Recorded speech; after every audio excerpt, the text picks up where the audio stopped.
Hello বন্ধুরা, কেমন আছেন সবাই? আজ আমরা নিয়ে এসেছি সম্প্রতি শুরু হওয়া একটি মার্ডার মিস্ট্রি সাসপেন্সের গল্প নিয়ে। Korean drama S line.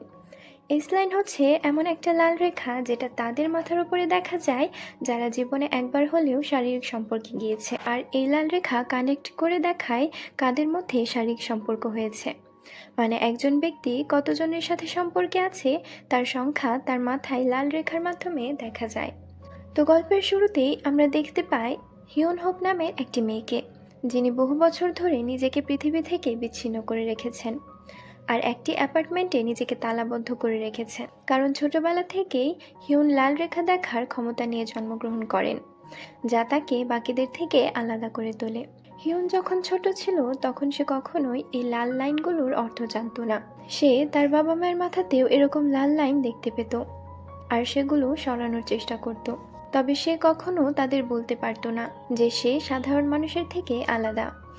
এই কারণেই সে তার আঁকা ছবি দিয়ে বোঝানোর চেষ্টা করেছিল সে কি দেখতে পায়। একদিন হিউনের মা এই ছবিগুলো দেখে। ঘটনাক্রমে তার বাবার মাথায়ও অনেক লাল দাগ রয়েছে। সেই সময় তারা এই লাল লাইনের অর্থ বুঝতে পারে না, কিন্তু হিউন যত বড় হতে লাগলো সে বুঝতে পারে এটা এমন লাল লাইন যা একজন ব্যক্তির গোপন সামাজিক সম্পর্ক প্রকাশ করে। আর যখন তার মা এই সম্পর্কে জানতে পারে তখন সে তার বাবাকে খুন করে। যখন হিউন তার মায়ের হাতে তার বাবার রক্ত দেখতে পায় সে বুঝতে পারে তার এই ক্ষমতা অনেক মানুষের জীবন কেড়ে নেবে। তাই সে সিদ্ধান্ত নেয় এখন থেকে সে এই সব নিয়ে কথা বলবে না। সে পুরো বিশ্ব থেকে নিজেকে বাদ দিয়ে একটি ছোট অ্যাপার্টমেন্টে থাকতে শুরু করে। সে এই সব নিয়ে এতটাই বিষণ্ণ ছিল যে মাঝে মাঝে নিজের জীবন নেওয়ারও চেষ্টা করে, কিন্তু এত প্রচেষ্টা সত্ত্বেও সে বেঁচে যায়। এই পাগলামি তার জীবনে সবসময়ই থাকে।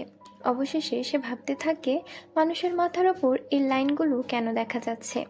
এগুলো কি কেবল সেই দেখতে পাবে নাকি তার মতো আরও কেউ আছে যারা এই লাইনগুলো দেখতে পারে? এরকম কিছু অদ্ভুত প্রশ্ন সবসময় হিউনকে তাড়া করে বেড়ায়। আর সে সবসময় চেষ্টা করে কোনো না কোনো উপায় তো অবশ্যই আছে যাতে সে এই লাইনগুলো দেখা বন্ধ করতে পারে। তারপর হঠাৎ একদিন হিউনের বিপরীত অ্যাপার্টমেন্টের জানালা দিয়ে এক ভদ্রমহিলা হিউনকে দেখে আর তার সাথে বন্ধুত্ব করার চেষ্টা করে। কিন্তু হিউন তার মাথায় অনেক লাল লাইন দেখে, তাই সে এড়িয়ে যায়। এরপর মহিলাটি হিউনের সাথে দেখা করতে আসে কিছু ফল নিয়ে, কিন্তু হিউন অনেকদিন ধরে ঘর থেকে বের হয়নি, তার জন্য সে দরজাও খুলে না। এই মহিলাটি তখন ফলগুলো দরজার কাছে রেখে সেখান থেকে চলে যায়। তার চলে যাওয়ার পর হিউন ফলগুলো নিয়ে ঘরে এসে খেতে থাকে। সে ফলগুলো খুবই সুস্বাদু মনে করে, কারণ বহু বছর ধরে সে তাজা খাবার খায়নি। সে শুধু অর্ডার করা বা স্টক ফুড খেয়ে বেঁচেছিল। অন্যদিকে আমরা এক স্কুল ছাত্রী কাং সিউন আকে দেখতে পাই, যে প্রায়ই স্কুল বুলিংয়ের শিকার হয়। তাদের এক ক্লাসমেট কিং ইয়ং, যে ক্লাসের সবার মধ্যে বেশ জনপ্রিয়। মেয়েরা তাকে ভয় পায়। একদিন সে সিউন আকে কিছু টাকা আনতে বলে, কিন্তু সিউন আ টাকা আনেনি, তাই ইয়ং তাকে ভীষণ মারধর করে। এরপর বলে, তুমি কি ভেবেছিলে তোমার আঙ্কেল একজন গোয়েন্দা হওয়ায় আমার হাত থেকে পালাতে পারবে? এরপর ইয়ং তাকে আরো জোরে আঘাত করে আর বলে, খবরদার, আমাদের সম্পর্কে যদি কাউকে কিছু বলো তাহলে আমার চেয়ে খারাপ আর কেউ হবে না। এরপর আমরা সিউন আর আঙ্কেল হানজি উককে দেখি, যিনি একজন ডিটেকটিভ। কিন্তু সিউন আ আর তার মধ্যে তেমন ভালো সম্পর্ক ছিল না। একদিন জিউক একটি খুনের তদন্ত করতে একটি অ্যাপার্টমেন্টে যায়। সেখানে সে দেখতে পায় খুন হওয়া ব্যক্তি একজন তরুণী, যিনি বিছানায় লাশ হয়ে পড়ে আছেন। তার আশেপাশের জায়গাটি এত সুন্দরভাবে সাজানো যেন খুনি নিজেকে হত্যাকাণ্ড থেকে বাঁচানোর জন্য অনেক চেষ্টা করেছে। কিন্তু এত সুন্দর করে সাজানো ঘরে জিউক কিছু খালি খাবারের বক্স পায়। এটা দেখে মনে হয় ভদ্রমহিলা মৃত্যুর আগে একই রেস্টুরেন্ট থেকে বারবার একই খাবার অর্ডার করছিল। এরপর একজন অফিসার সেখানে এসে জিউককে বলে, আশেপাশের লোকেরা অনেকবার ডেলিভারি বয়কে এখানে আসতে দেখেছে এবং গত রাতেও একই ডেলিভারি বয় শেষবারের মতো অ্যাপার্টমেন্টের দিকে এসেছিল। এই থেকে তারা নিশ্চিত এই মহিলাটিকে খুন করেছে সেই ডেলিভারি বয়ই। কিন্তু আসলে এই ব্যক্তি কে ছিল এবং সে কেন এই খুনটি করেছে এটা তারা বুঝতে পারেনি, কারণ ওই মহিলার বাড়ি থেকে কিছুই চুরি হয়নি আর তার কোনো শত্রুও ছিল না যে তার জন্য খারাপ কামনা করবে। এরপর জিউক ডিটেকটিভ ডংকে মহিলার প্রেম জীবন সম্পর্কে জিজ্ঞাসা করে। ডিটেকটিভ ডং জানায় এই মহিলার একজন ব্যক্তির সাথে প্রেম ছিল, কিন্তু 1 বছর আগে দুজনের ব্রেকআপ হয়ে গেছে। তখন জিউক সেই ব্যক্তির সম্পর্কে যাবতীয় তথ্য বের করতে বলে। এদিকে হিউনও বাড়ি বসে একই খুনের মামলার সংবাদ প্রতিবেদন দেখছে। ওই খবরের নিউজ রিপোর্টার বলছে যে পুলিশ এই খুনের মামলায় একজন ডেলিভারি বয়কে সন্দেহ করেছে।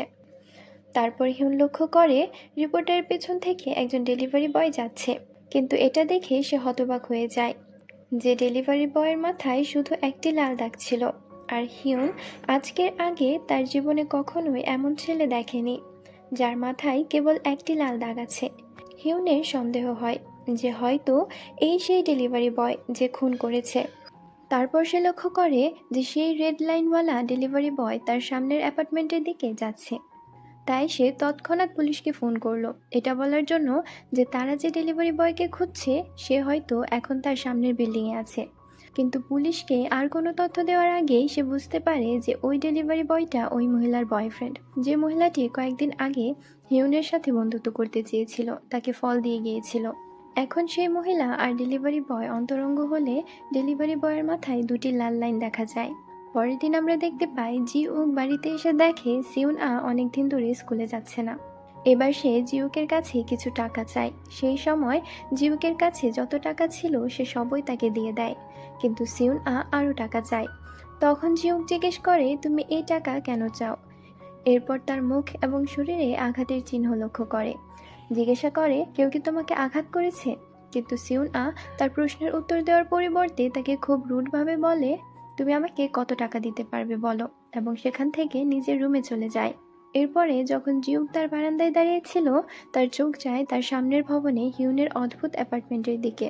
তখন এই ডিটেকটিভ ডং তাকে ফোন করে বলে গত রাতে সে অ্যাপার্টমেন্ট থেকে একজন তাকে ফোন করে বলেছিল যে ডেলিভারি বয় সম্পর্কে কিছু বলতে চায়। তাই জিউক হতবাক হয়ে যায় এবং হিউনকে জিজ্ঞাসাবাদ করার জন্য অ্যাপার্টমেন্টে যায়। কিন্তু যখন তাকে দরজার বাইরে দেখতে পায়, হিউন তার মাথায় অনেক লাল লাইন দেখে।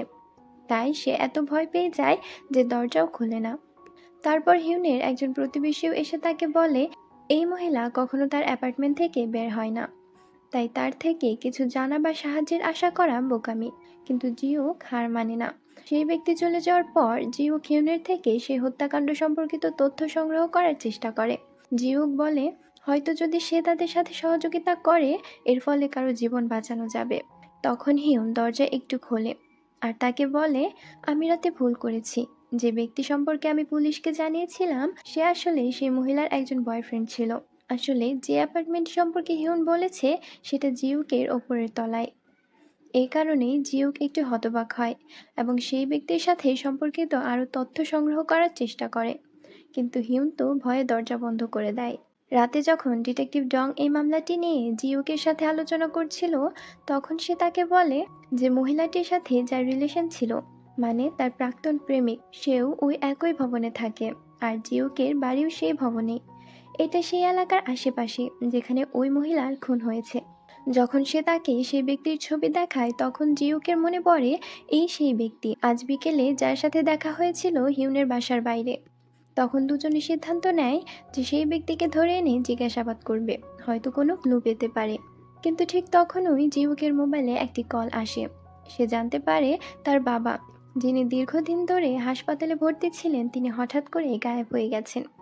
এই কথা শুনেই জিউক সবকিছু ফেলে তৎক্ষণাৎ হাসপাতালে ছুটে যায়। সে গিয়ে দেখে তার বাবা ছাদে আত্মহত্যা করার চেষ্টা করছেন। এইসব ঘটনায় ডং একাই সেই ব্যক্তিকে জিজ্ঞাসাবাদ করতে যায়, কিন্তু যখন সে সেখানে পৌঁছায় সে দেখতে পায় ওই ব্যক্তির অ্যাপার্টমেন্ট পুরোপুরি অন্ধকার। ভেতরে গিয়ে ভালো করে খোঁজ করতে করতে সে আবিষ্কার করে একটি অদ্ভুত রুম, যেখানে চারপাশে এত লাল লাইন যে পুরো ঘরটা যেন রক্তে রঞ্জিত। এরপর সে জিউককে ফোন করে সবকিছু বিস্তারিত বলতে থাকে। ঠিক সেই মুহূর্তে অন্ধকারে লুকিয়ে থাকা সেই ব্যক্তি ডংয়ের উপর আক্রমণ করে বসে। জিউক সাথে সাথে বুঝে যায় যে ডংয়ের জীবন এখন বিপদের মধ্যে। তাও সে দ্রুত গাড়ি করে সে অ্যাপার্টমেন্টের দিকে রওনা হয়। এদিকে সেই ব্যক্তি ডংকে বেঁধে ফেলে। হেলমেট পরে আয়নায় নিজের দিকে তাকিয়ে বলে, আর একটা বাকি আছে, এটা শীঘ্রই শেষ করতে হবে। তারপর সে ডেলিভারি বয়ের মতো সেজে সেই মহিলার বাড়ির দিকে যেতে শুরু করে। হিউন তার বাসা থেকে সবকিছু দেখছে। সে বুঝে যায় মহিলাটির জীবন এখন গুরুতর ঝুঁকিতে। তাই সে তাকে বাঁচানোর জন্য একটা ছুরি নেয় আর ঘর থেকে বের হওয়ার চেষ্টা করে। কিন্তু সে এত বছর ধরে ঘর থেকে বের হয়নি, তাই বাইরের জগতে তার বেঁচে থাকা অনেক কঠিন হয়ে ওঠে। সে যখন একটু এগিয়ে যায় তখনই মাথা ঘুরিয়ে নিচে পড়ে যায়। অন্যদিকে সেই ব্যক্তি পৌঁছে যায় সেই মহিলার কাছে। মহিলা তাকে দেখে কিছুটা অবাক হয়, কারণ সে ছিল তার প্রাক্তন প্রেমিক, আর তার মাথায় লাল দাগ যেটা মহিলার সাথে সংযুক্ত। এখানে আমরা বুঝতে পারি যে সেই ব্যক্তিটিও হিউনের মতো লাল দাগগুলো দেখতে পেত। তাই সে যখন দেখে যে তার প্রেমিকা তার সাথে প্রতারণা করেছে, তখন সে প্রতিশোধ নিতে এসেছে তাকে হত্যা করতে। কিন্তু হিউন ঠিক তখনই সেখানে পৌঁছে যায় আর তাকে বাধা দেওয়ার চেষ্টা করে। সে তার দিকে ছুরি তাক করে, কিন্তু মারতে পারে না। তার হাত কাঁপতে শুরু করে। কিন্তু ওই ব্যক্তি হিউনকে সেই ছুরি দিয়েই আঘাত করে। তারপর সে তার প্রেমিকাকে শ্বাসরোধ করে খুন করার চেষ্টা করতে থাকে। কিন্তু হিউন আবার তাকে আক্রমণ করে, এতে লোকটির চশমা পড়ে যায়। সে পাগলের মতো চশমা খুঁজতে থাকে। ঠিক তখনই জিউক সে অ্যাপার্টমেন্টে পৌঁছায়, আর হিউনের অ্যাপার্টমেন্ট খোলা দেখতে পায়। এটা খুব অস্বাভাবিক, কারণ বছরের পর বছর ধরে ঘর থেকে বের না হওয়া হিউনের ঘর খোলা পাওয়া মোটেও সাধারণ নয়। সে ভেতরে গিয়ে ঘুরে দেখে কিছু অদ্ভুত জিনিস, কিছু রহস্যময় আঁকা ছবি। এরপর সে জানালার কাছে যায় আর দেখে তার সামনের অ্যাপার্টমেন্টে চশমা পরা সেই ব্যক্তি চশমা পেয়ে আবার মহিলার ওপর আক্রমণ চালাচ্ছে। মহিলাটি নিজেকে বাঁচাতে আপ্রাণ চেষ্টা করছে। হিউনও তাকে বাঁচাতে ছুরি দিয়ে আবার আঘাত করে। তখন মহিলা ছেড়ে ওই ব্যক্তি হিউনের ওপর ঝাঁপিয়ে পড়ে। ঠিক সেই মুহূর্তে জিউক তাকে গুলি করে ফেলে। সেই ব্যক্তি মারা যাওয়ার সময় তার মাথা থেকে সেই লাল লাইনটি মুছে যেতে দেখে সে খুশি হয়। সে বলে, অবশেষে আমি আর লাল লাইন দেখতে পাবো না। কিন্তু তার এ কথাগুলো হিউনকে ভাবায়, কারণ এতদিন সে বিশ্বাস করত এই লাল লাইনগুলো কেবল সেই দেখতে পারে। তখন তার মনে পড়ে সেই ব্যক্তি উদ্বিগ্ন হয়ে চশমা খুঁজছিল। তাহলে কি সেই ব্যক্তি চশমার মাধ্যমে লাল লাইনগুলো দেখত? এসব চিন্তা হিউনের মনে আরও একটি সাসপেন্সের তৈরি করে। এই কারণেই সে জিউককে বলে সে ব্যক্তির সম্পর্কে আরও তথ্য সংগ্রহ করতে। সেখান থেকে বের হওয়ার সময় হিউনের মুখোমুখি হয় সিউন আ, আর হিউন তাকে দেখে খুব অদ্ভুত আচরণ করে। বাড়ি গিয়ে জিউক সিউন আকে জিজ্ঞাসা করে, তুমি কি হিউনকে চেনো? সিউন আ বলে, হিউন মিডল স্কুলে আমার ক্লাসমেট ছিল, কিন্তু হঠাৎ একদিন তার মা তার বাবাকে খুন করে, আর তারপর সে একেবারে উধাও হয়ে যায়। এরপর আমরা দেখতে পাই হিউন চিন্তায় মগ্ন। এই প্রথমবারের মতো তার ক্ষমতার কারণে কারো জীবন রক্ষা পেল। তখন সে একটি পরিচিত নম্বর থেকে একটি মেসেজ পায়। মেসেজে লেখা, তুমি যে পৃথিবী দেখছো আমিও তাই দেখছি, তাই যদি তুমি এটা সম্পর্কে আরও জানতে চাও তাহলে স্কুলে এসে দ্রুত আমার সাথে দেখা করো।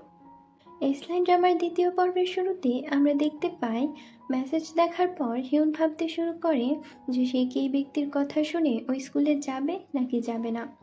অনেকক্ষণ চিন্তা করার পর সে সিদ্ধান্ত নেয় যে যাই ঘটুক না কেন, এখন সে নিজেকে আর এই অ্যাপার্টমেন্টে বন্দি করে রাখবে না। অন্যদিকে আমরা সিউন আকে দেখতে পাই যে বেশ কিছুদিন পরে স্কুলে যায়।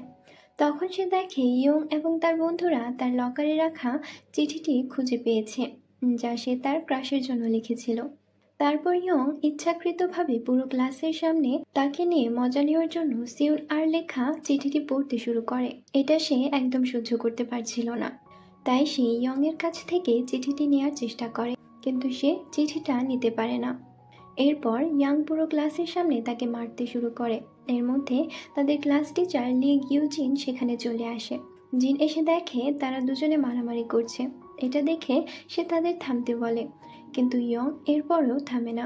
তখন সে ইয়ংকে চুল ধরে টেনে সিউন আর থেকে দূরে ঠেলে দেয়।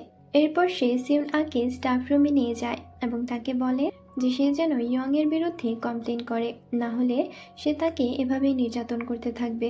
কিন্তু সিউন আ জানতো যে ইয়ং এর বিরুদ্ধে অভিযোগ করে কোনো লাভ নেই, তাই সে বলে আমি তাকে মেরেই ফেলবো। জিন তার এই কথাটি বোঝার আগেই সিউন আ সেখান থেকে উঠে তার ব্যাগ তুলে নেয় এবং বাড়ির জন্য বের হয়। তারপর সে তার লকারে একটি চশমা দেখতে পায়, কিন্তু সে জানে না কে ওই চশমা ওখানে রেখেছিল। যেহেতু ওই চশমা তার লকারে ছিল, তাই সে এটা নিজের কাছে রেখে দেয়। অন্যদিকে পুলিশ স্টেশনে আমরা জিং উককে দেখতে পাই। মামলা শেষ হওয়ার পরেও সে মামলাটি নিয়ে এখনও ঘাটাঘাটি করতে থাকে।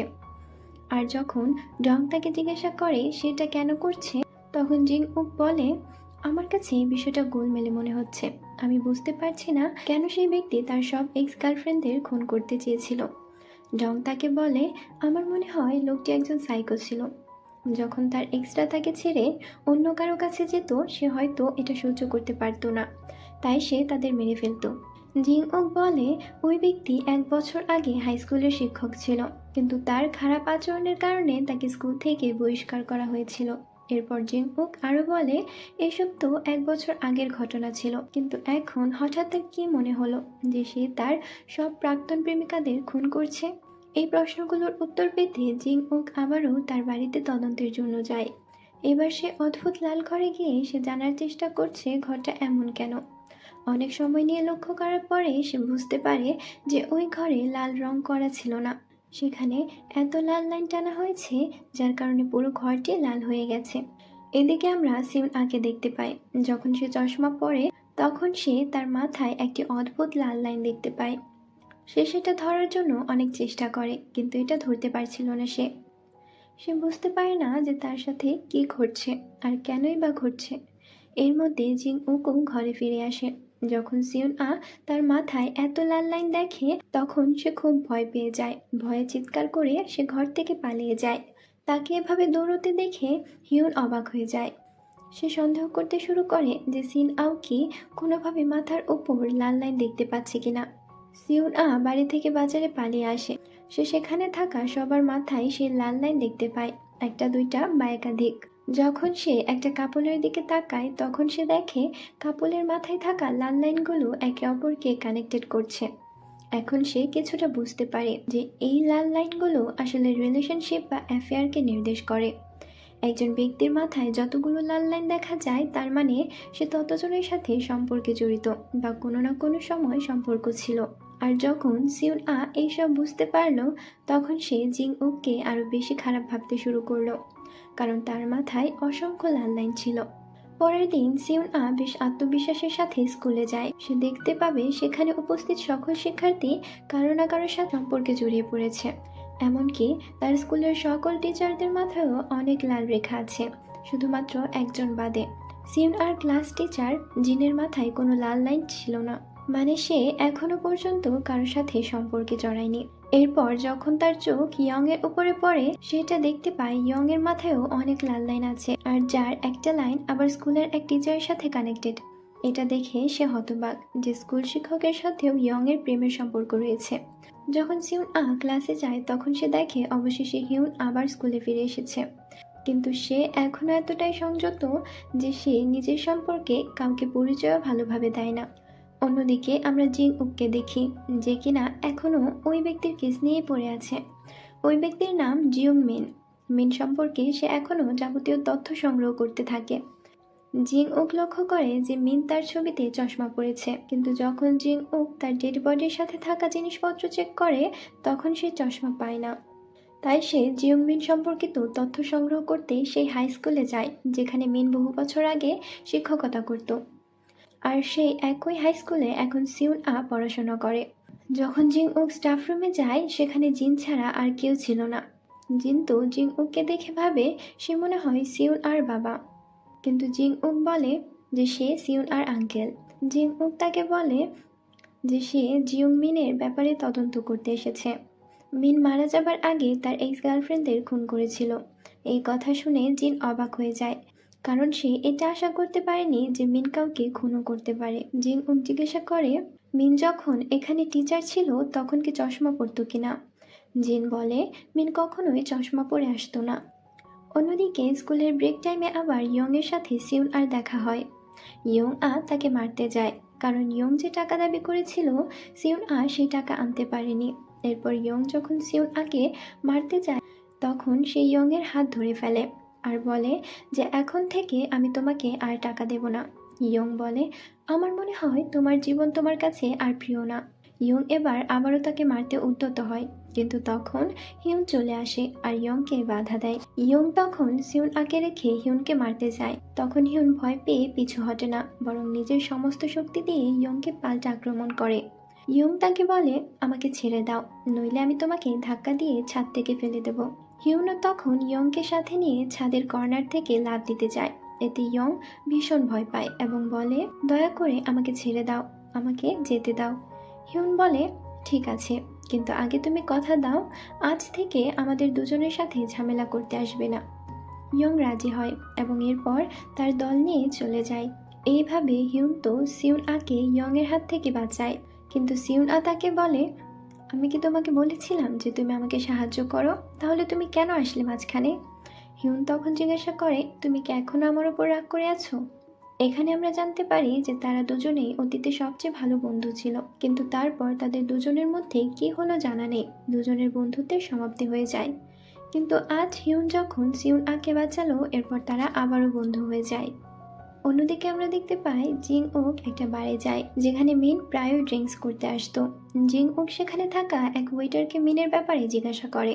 তখন সে ওয়েটার বলে, মিন এখানে প্রায়ই আসতো, কিন্তু হঠাৎ করে একদিন সে অদ্ভুত কাজ শুরু করলো।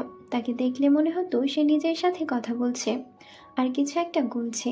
এমনকি সে একদিন এক কাস্টমারের দিকে তাকিয়ে হেসে ফেলে আর কি যেন গুনতে থাকে। সেই কাস্টমার তো রেগে যায় আর মিনের সাথে তার মারামারিও হয়। জিং ওক এরপর ওয়েটারকে মিনের ছবি দেখায়। ওয়েটার বলে যখন সে এখানে আসতো তখন সে চশমা পরতো।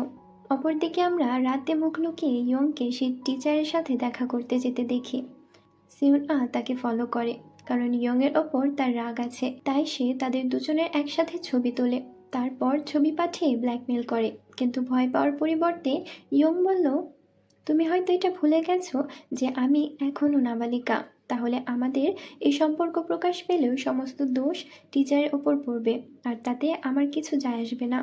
ইয়ং এর এ কথা শোনার পর সে বিরক্ত হয়, কিন্তু তারপর সে ভাবে এই ছবির মাধ্যমে সে তাদের টিচারকে ব্ল্যাকমেল করতে পারবে। পরের দিন আমরা সব শিক্ষকদের একসাথে দেখি, কারণ একটি খবর ছড়িয়ে পড়েছে যে অন্য একটা হাই স্কুলের এক মেয়ের সাথে একজন টিচারের সম্পর্ক আছে এবং তারা দুজনে একসাথে ধরা পড়েছে। সবাই মিলে সেই ছাত্রী আর শিক্ষকের সম্পর্কে খুব খারাপ কথা বলতে থাকে। এইসব শুনে সেই শিক্ষক সিউং জুন, যার সাথে ইয়ং এর সম্পর্ক আছে, সে খুব নার্ভাস হয়ে যায়, কারণ তার আর ইয়ং এর সম্পর্ক ফাঁস হলে সে অনেক বিপদে পড়ে যাবে। এরপর সিউন আ তাকে ব্ল্যাকমেল করতে শুরু করে। সে আরো বেশি নার্ভাস হয়ে পড়ে। তারপর সিউন আ তাকে বলে, যদি তুমি আমাকে 20 মিলিয়ন টাকা দাও তাহলে আমি তোমার এই ছবিটা ডিলিট করে দেব। এদিকে হিউন জানতে পারে যে সিউন আ টিচারকে ব্ল্যাকমেল করছে। সিউন আ তাকে বলে, আমার কাছে 2 মিলিয়ন টাকা আছে, যা দিয়ে একটা বাড়ি কেনা সম্ভব না। হিউন তাকে জিজ্ঞাসা করে, তুমি কি বাড়ি বদলাবে? সিউন আ বলে, হ্যাঁ, কারণ আমি মুক্ত হতে চাই। তখন হিউন বলে, কিন্তু তোমার একটা পরিবার আছে, তা তুমি কেন একা থাকতে চাও? সিউন আ বলে, তুমি কি পাগল হয়ে গেছো? আচ্ছা, একজন আঙ্কেল কিভাবে পরিবার হতে পারে? যাই হোক, আমার আঙ্কেলকে আমার পছন্দ না, আমি তার সাথে কেন থাকবো? এরপর সে হিউনকে জিজ্ঞাসা করে, তুমি কি মনে করো তোমার মা কি বেঁচে আছেন? হিউন বলল, আমি জানি না। সিউন আ বলে, যদি বেঁচে থাকতো তো এতদিনে তোমার সাথে যোগাযোগ করতো। এই কথা শুনে হিউন অনেক আপসেট হয়ে পড়ে এবং সারা রাত তার বারান্দায় বসে মাকে খুব মিস করে।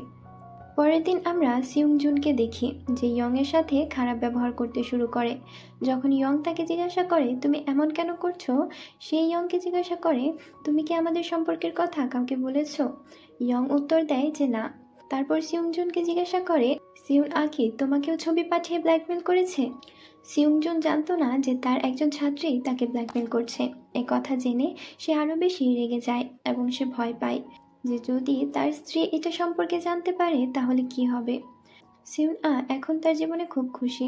সে কেবল সিউং জুনকেই নয়, অন্যান্য শিক্ষকদেরও ব্ল্যাকমেল করতে শুরু করে, আর এই সব কিছুর কারণে সে এত আত্মবিশ্বাসী হয় যে সে সবার সামনে তার ক্রাশের সাথে ডেটিং করতে শুরু করে।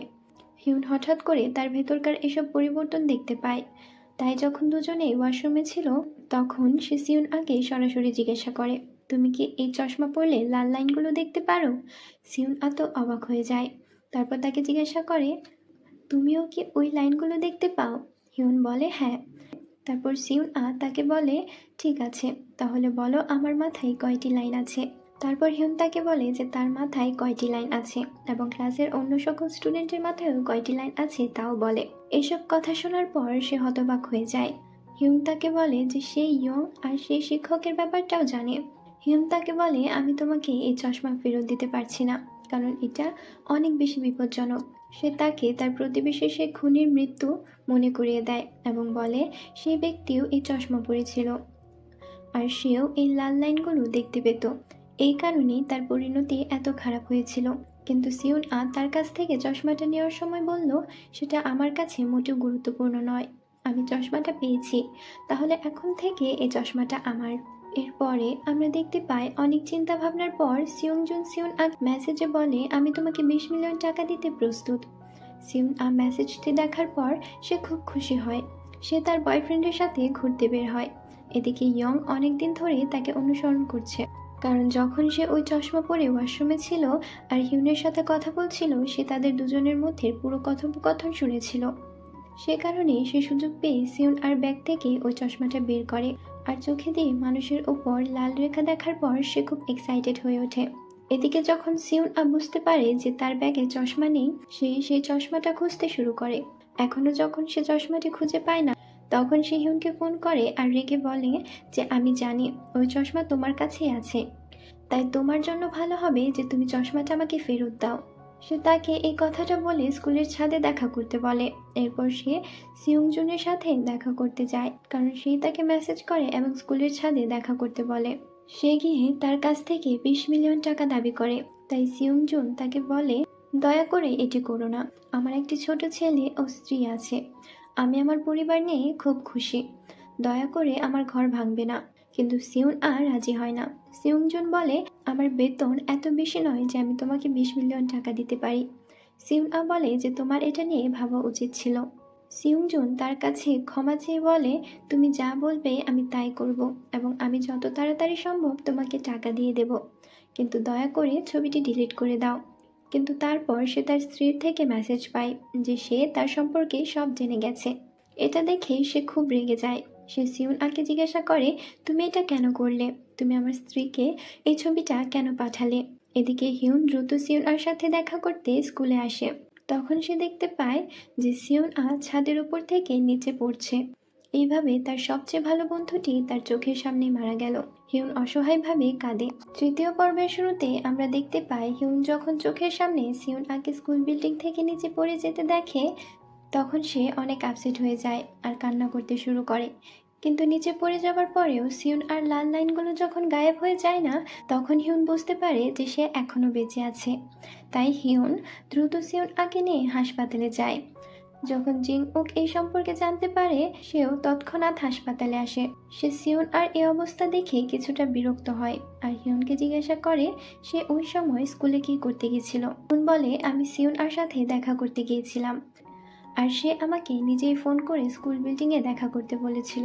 এরপর যখন জিং ওক তাকে জিজ্ঞাসা করে যে সিউন এই অবস্থা কিভাবে হলো, সে বলে, আমি এটা জানি না। আমি জানি না সিউন এই অবস্থা কেন হয়েছে আর কে এটা করেছে। আমি শুধু এতটুকু জানি যে সিউন আর যাই করুক সুইসাইড করতে পারে না। এই ঘটনার পরের দিন থেকে সিউংজুন স্কুলে আসা বন্ধ করে দেয়। এমনকি ইয়ংয়েরও কোনো খবর পাওয়া যায় না। সব টিচাররা একে অপরকে দোষারোপ করতে থাকে, কারণ সিউন অনেকদিন ধরে স্কুলে বুলিংয়ের অভিযোগ করছিল, কিন্তু কেউ তার অভিযোগের দিকে কোনো মনোযোগ দেয়নি। তাই অবশেষে আপসেট হয়ে সিউন হয়তো সুইসাইডের ডিসিশন নিয়েছে। এসব কথা শুনে জিন তো অনেক আপসেট হয়ে যায়, কারণ সিউন তার ক্লাসের স্টুডেন্ট ছিল। তার উচিত ছিল সিউন আরও কেয়ার করা। সব টিচাররা তখন জিনকে সান্ত্বনা দিয়ে বলে এতে তার কোনো দোষ নেই। এরপরে জুম নামের এক টিচারকে অপর এক টিচার জিজ্ঞাসা করে, আপনার না বিয়ে হবার কথা ছিল, কিন্তু আমাদের তো বললেন না, বিয়েটা কোথায় হবে? জুম প্রশ্নটা শুনে কিছুটা বিমর্ষ হয়ে বলে, বিয়েটা ক্যান্সেল হয়ে গেছে। এরপর জুম তার বোনের সাথে দেখা করতে যায়, যে কিনা তার কাছাকাছি এলাকায় বাসা নিয়েছে কিছুদিন হলো। তার বোনের একটা মেয়েও আছে, কিন্তু জুম যখন তার দুলা ভাইয়ের কথা বোনকে জিজ্ঞাসা করে, তখন বোন জানায় সে বেশিরভাগ সময় ব্যস্ত থাকে আর বাইরে থাকে। অন্যদিকে আমরা সিউনকে হাসপাতালে দেখতে পাই। অতিরিক্ত রক্তপাতের কারণে সে এখন কোমায় পড়ে আছে। জিং ওক আর হিউন দুজনেই তাকে নিয়ে খুব চিন্তিত। এরপর হিউন স্কুলে যায় আর সেই ঘটনার সাথে সম্পর্কিত কিছু সূত্র খুঁজে বের করার চেষ্টা করে। ছাদে দাঁড়িয়ে দেখার সময় একজন স্টুডেন্ট ইয়ংজুন তার কাছে এসে জিজ্ঞাসা করে, তোমারও কি মনে হয় এই ঘটনাটি আত্মহত্যা না? আমারও তাই মনে হয়, কিন্তু কেউ এটা খেয়াল করছে না যে ইয়ং এতদিন ধরে সিউনকে বুলি করত। কিন্তু এই ঘটনার পর সে আর স্কুলেই আসে না। এরপর এই ঘটনা নিয়ে আরো আলাপ করার সময় ইয়ংজুন বলে, এটা শিওর আত্মহত্যা নয়, মার্ডারের ঘটনা। হিউন বলে, সিউন মারা যায়নি, সে এখনো বেঁচে আছে, হাসপাতালে কোমায় আছে। এরপর স্কুলের ভেতর দিয়ে আসার সময় হিউন একটা ছেলের চোখে চশমা দেখতে পায়। সেটা একদম সিউন চশমার মতো ছিল। হিউনের সন্দেহ হয়, তাই সে ছেলেটার থেকে চশমা নিয়ে পরীক্ষা করে দেখে, কিন্তু সেটা একটা নর্মাল চশমা ছিল। এরপর আমরা জুংকে দেখতে পাই, যে স্কুলে তার টেবিলে একটা চশমা পায়। সে জানে না এটা কার বা কে এখানে রেখেছে, তাই সে জিনকে জিজ্ঞাসা করে এই চশমাটি কার, সে জানে কিনা। জিন বলে সে স্কুলে কোনো টিচারকে এই চশমা পরতে দেখেনি। জিন জিজ্ঞেস করে এই চশমা সে কোথায় পেল। জুং জানায় সে এটা তার টেবিলে পেয়েছে। জিন তখন এটা তার কাছে রেখে দিতে বলে। যদিও চশমা নিয়ে জুংয়ের কোনো আগ্রহ নেই, তবে কাজের ফাঁকে কৌতূহলবশত সে চশমাটা পরে। যখন সে চশমাটা পরে তখন সে তার সামনে বসা কলিগদের মাথায় একাধিক লাল লাইন দেখতে পায়। সে প্রথমে বুঝতে পারে না, নিজের চোখকে বিশ্বাস করতে পারে না সে কি দেখছে। এরপর সেখানে জিং উক আসে, আর তাকে দেখে জুং তো একেবারে শকড হয়ে যায়, কারণ তার মাথায় তো অগণিত লাল লাইন দেখা যাচ্ছে। জুং তো ভয় পেয়ে চশমা খুলে ফেলে। এদিকে জিং উক এসে জিনকে জিজ্ঞাসা করে তুমি কি মনে করো সিউন আত্মহত্যা করতে পারে। জিন বলে আমার মনে হয় না যে সে সুইসাইড করতে পারে। এরপর জিং ওক তাকে সেই ছেলেটার ব্যাপারে জিজ্ঞাসা করে যার সাথে সিউন ডেট করছিল। কিন্তু যখন সে সেই ছাত্রের কাছে যায় আর তাকে সিউন সম্পর্কিত প্রশ্ন করে, তখন সে তার সামনে এমন একটা আচরণ করে যেন সিউন সাথে তার কোনো সম্পর্কই ছিল না। এরপর জিং উক তাকে তার আর সিউন একসাথে ছবিগুলো দেখায়। তখন সেই ছাত্রটি স্বীকার করে যে সে এবং সিউন কেবল অল্প সময়ের জন্য একে অপরের সাথে ডেট করছিল। জাস্ট মজা হিসেবে সেদিনও ঠিক এভাবেই তারা একে অপরের সাথে দেখা করেছিল। কিন্তু তারপর কি হলো সে জানে না। সিউন হঠাৎ খুব নার্ভাস হয়ে গেল এবং সে তাড়াহুড়ো করে সেখান থেকে চলে গেল। যখন জিং উক সেই ছাত্রটিকে তার এবং জিউন সম্পর্ক সম্পর্কে জিজ্ঞাসা করে, তখন সে তাকে বলে সিউন প্রতি আমার কোনো আগ্রহ নেই, সে নিজেই আমার পেছনে পড়েছিল। যখন জিং উক সেই ছাত্রকে জিজ্ঞাসাবাদের পর কোনো সূত্র পায় না, তখন ঘটনার রাতের সেই সিসিটিভি ফুটেজ চেক করে, যখন সিউন আর ওই ছেলেটা ছবি তুলতে যায়। তারপর সে সেখানে ইয়ংকে লক্ষ্য করে। সে গোপনে সেখান থেকে সিউন ব্যাগটি তুলে নিয়ে অদৃশ্য হয়ে গেল। এরপর সে কোথায় যায় সেটার ফুটেজ আর পাওয়া যায় না। জিং উক ভাবতে থাকে তাহলে ইয়ং সেখান থেকে কোথায় গেল। অন্যদিকে জুং যখন তার বোনের বাসাতে তার বোন আর দুলাভাইয়ের সাথে ডিনার করছিল, তখন তাদের দুজনের মাথায় থাকা লাল লাইনগুলো দেখে ধারণা করে ফেলে যে আসলে এই লাল লাইনের মানে কি হতে পারে। এর মধ্যে তার দুলাভাই তাকে জিজ্ঞাসা করে তোমার বিয়ে ক্যান্সেল কেন হলো। জুং বলে আমি বিয়ের আগে জানতে পেরেছিলাম যে আমার ফিয়ন্সের আগে থেকে কারোর সাথে অ্যাফেয়ার ছিল, তাই আমি বিয়েটা ক্যান্সেল করে দিয়েছি। খাওয়া দাওয়া শেষে যখন জুং আর তার দুলাভাই একটু হাঁটাহাঁটি করার জন্য বাইরে যাচ্ছিল, তখন জুং দেখে তার দুলাভাইয়ের মাথায় থাকা লাল লাইনের একটা লাইন ওই বিল্ডিং এর 4 তলায় কারোর সাথে কানেক্ট করছে। 4 তলায় কে থাকে দেখার জন্য জুং বের হতে যায়। তখন তার দুলাভাই ভাবে সে হয়তো মাতাল হয়ে আছে, তাই সে ভুল তলায় নেমে যাচ্ছে। এদিকে জিং উকে সিউন কেসটা সুইসাইড কেস দিয়ে চিফ বন্ধ করতে বলে। তখন জিং উক বলে এটা সুইসাইড না। তখন চিফ বলে তুমি কিভাবে শিওর যে এটা সুইসাইড না, তুমি তো তোমার ভাইজিকে সেভাবে খোঁজ রাখোই না। অন্যদিকে আমরা জুংকে দেখতে পাই যে এখনও তার দুলাভাইয়ের সম্পর্ক নিয়ে খুব বিভ্রান্ত। সে জিনকে জিজ্ঞাসা করে যদি তুমি কারো অবৈধ সম্পর্কের কথা জানতে পারো তোমার কি করা উচিত। জিন তাকে বলে তোমার প্রথমে এটি নিশ্চিত করার চেষ্টা করা উচিত। তোমার আগে জানতে হবে যে তুমি যা জানতে পেরেছো তা আসলেই সত্য কিনা। এরপর জুং যখন বোনের সাথে দেখা করতে যায়, তখন সে দেখে 4 তলার পার্সেলটি ভুল করে তাদের কাছে দেওয়া হয়েছে। জুং তো এই অজুহাতে দেখতে চায় যে আসলে 4 তলায় কে থাকে।